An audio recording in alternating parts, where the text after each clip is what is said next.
Apa kita harus bermadhab? Benarkah seorang muslim harus bermadhab? Karena pedoman utama umat Islam adalah Al-Quran dan Sunnah.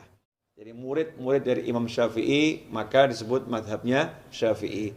Dari memahami Al-Quran dan Sunnah sesuai dengan pikiran masing-masing, menafsirkan Al-Quran sesuai dengan pemikirannya sendiri, maka silahkan ambil tempat duduknya di neraka.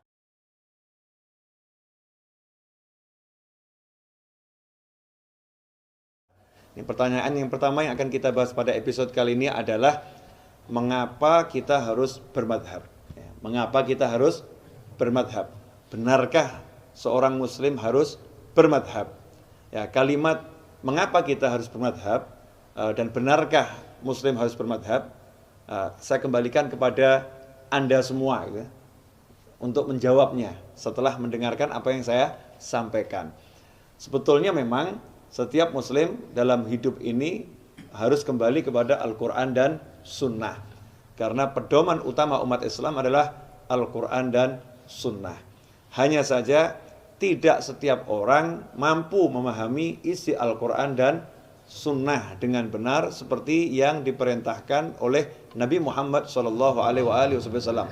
Seperti yang diajarkan oleh Nabi Muhammad SAW. Karena itu umat Islam diperintahkan untuk belajar kepada ahlinya. Ya, belajar kepada ahlinya. Belajar Al-Quran dari ahli tafsir, belajar hadis dari ahli hadis. Nah, setelah mempelajari dari ahlinya, maka nanti umat Islam baru bisa memahami Al-Quran dengan benar. Ya, sesuai yang diajarkan oleh Nabi Muhammad SAW. Maka bermuncullah ulama-ulama yang mengambil kesimpulan-kesimpulan hukum dari Al-Quran, dari hadis tentang ajaran-ajaran sholat, ajaran-ajaran puasa, ajaran-ajaran zakat, ajaran-ajaran haji, umroh, dan seterusnya. Nah, ajaran-ajaran para ulama yang mereka ambil ilmunya dari Al-Quran dan Sunnah itu kemudian dibukukan oleh murid-muridnya. Ya, dibukukan oleh murid-muridnya dan diajarkan dari generasi ke generasi berikutnya. Ajaran inilah kemudian yang dikenal dengan madhab. Jadi murid-murid dari Imam Syafi'i maka disebut madhabnya Syafi'i. Murid-murid dari Imam Abu Hanifah madhabnya Hanafi. Murid-murid dari Imam Maliki madhabnya Maliki. Murid-murid dari Imam Ahmad bin Hambal madhabnya Hambali.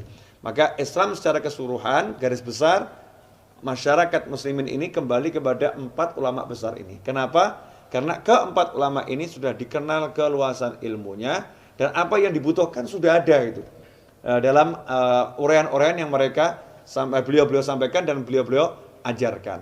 Nah, kalau ditanya benarkah kita harus bermadhab? Jawabannya benar, kita harus bermadhab. Karena dengan bermadhab kita selamat dari memahami Al-Quran dan Sunnah sesuai dengan pikiran masing-masing, dengan kepala masing-masing. Yang mana Rasul melarang, ya, kita belajar sesuai dengan kepala kita, pikiran kita. Man fasara Al-Quran bira'yih falyatabawa' maq'adahu minan nar. Siapa menafsirkan Al-Quran sesuai dengan pemikirannya sendiri, maka silahkan ambil tempat duduknya di neraka. Nah, agar tidak terjadi yang seperti itu, maka kita belajar pada ulama. Udah ada ulamanya. Alhamdulillah di Indonesia mayoritas mengikuti ulama yang bernama Imam Syafi'i, sehingga madhabnya dikenal madhab Syafi'i. Di negara lain mungkin berbeda. Di Mesir juga ulama yang dikenal adalah Imam Syafi'i, sehingga madhabnya adalah Syafi'i. Nah, kalau ada orang berkata, saya nggak mau kembali pada madhab, Al-Qur'annya ada, hadisnya ada. Justru itu berbahaya.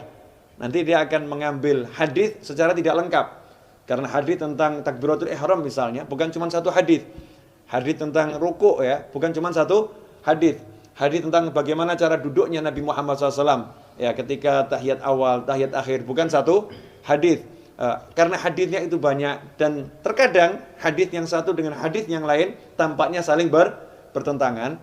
Kalau orang awam, ya, asal mencomot ngambil hadis kemudian diamalkan, bisa jadi hadis itu sudah dimansuh oleh hadisnya Nabi Muhammad SAW yang lain, sudah dihapuskan hukumnya oleh hadis-hadis yang berikutnya, sehingga dia mengamalkan sesuatu yang sebetulnya sudah tidak seharusnya diamalkan, justru salah jalan, atau dia menafsirkan sesuai kepalanya sendiri. Kalau dibuka pintu seperti itu, maka setiap orang nanti mengambil Al-Quran setiap orang yang mengambil hadis sehingga muncul ajaran yang jumlahnya sangat banyak yang tidak terkendali. Nah, untuk mengendalikan ajaran ini sehingga tidak simpang siur, tidak salah paham, tidak salah tafsir, maka diperlukan metode belajar yang benar, dan metode belajar itulah disebut dengan bermadhab. Sehingga wajibkah orang bermadhab demi menjaga pemahaman yang benar agar tidak salah paham dari memahami Al-Quran dan Sunnah, maka orang wajib bermadhab. Seperti misalnya gini, orang naik motor, apakah dia harus pakai helm? Ya, apakah orang naik motor harus pakai helm? Memang pakai helm nggak ada kewajiban pakai helm, ada enggak? Nggak ada kewajiban pakai helm dalam beragama, kan tidak ada. Tetapi kepala kita ini mahal. Nah, orang mencederakan kepala kan nggak boleh. Ya, orang membuat kepalanya itu nanti jadi terluka kan nggak boleh.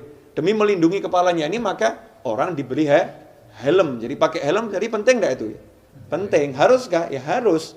Seperti dalam peperangan kalau punya duit ya beli topi baja itu ya dulu, atau baju baja. Kenapa? Karena melindungi nyawa, jantung, kepala, itu bagian dari hal yang harus dilakukan.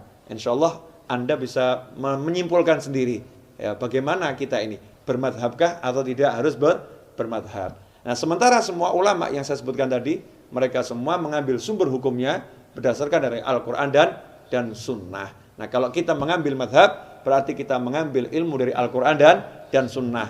Sehingga kalau ada orang mempersoalkan, ya orang yang bermadhab, justru orang itu orang yang mempersoalkan orang-orang yang sedang kembali kepada Al-Quran dan Sunnah. Semoga barokah dan manfaat. Memohon maaf atas segala kekurangan. Wabillahi taufiq wal hidayah. Wassalamualaikum warahmatullahi wabarakatuh.